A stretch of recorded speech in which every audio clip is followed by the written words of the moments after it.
a lot of people have told me that this is my life's worst decision to come to Nigeria. And I want to prove them wrong. They say home is not always where you are born. Sometimes it is where your heart finally rests.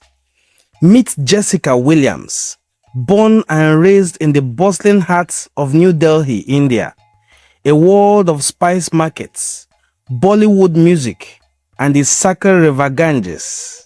Few would have imagined that her story would take a stunning turn all the way to Asaba, in the land of the Igbo people. It began with love. Jessica met her husband, a proud Asaba son, and their world collided in the most beautiful way.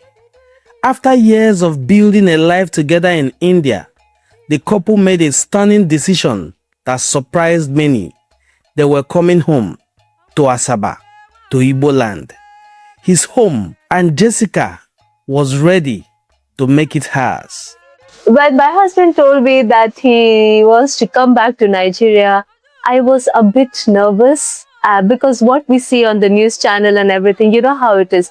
But since I'm very adventurous, I wanted to go. I wanted to take the chance of going to Nigeria. And I was very happy.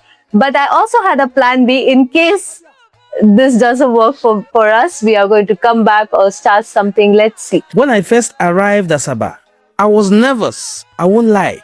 But within 1 week, just 1 week, the people here made me feel like I'd always belonged. The warmth here, you cannot find it everywhere. Initially, it was very difficult.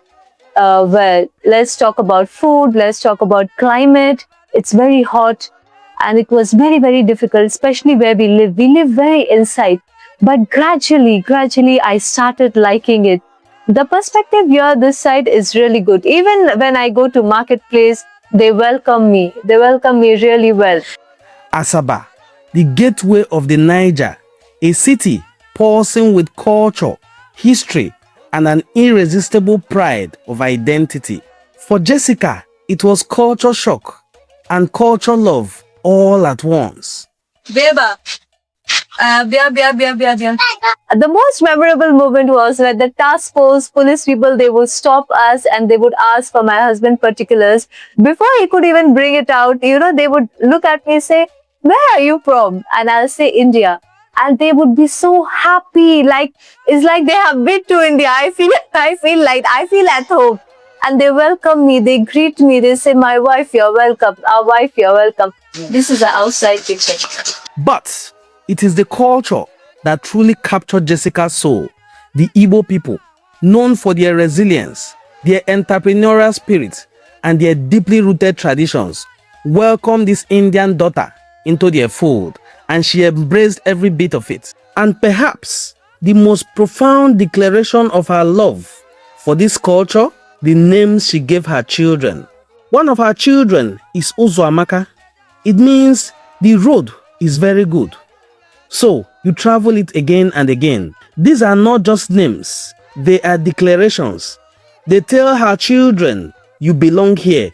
This is your heritage too. I actually want them to have an Igbo name because that is their root, their father's root, and they should have it. So Nigerian culture is like very different compared to Indian culture. When it comes to clothes, when it's come to food habits, we eat a lot of spicy things. Everything has spice in our food. We don't even get Indian food here. We hardly get Indian food. So we are only used to Nigerian food, which is very healthy and tasty.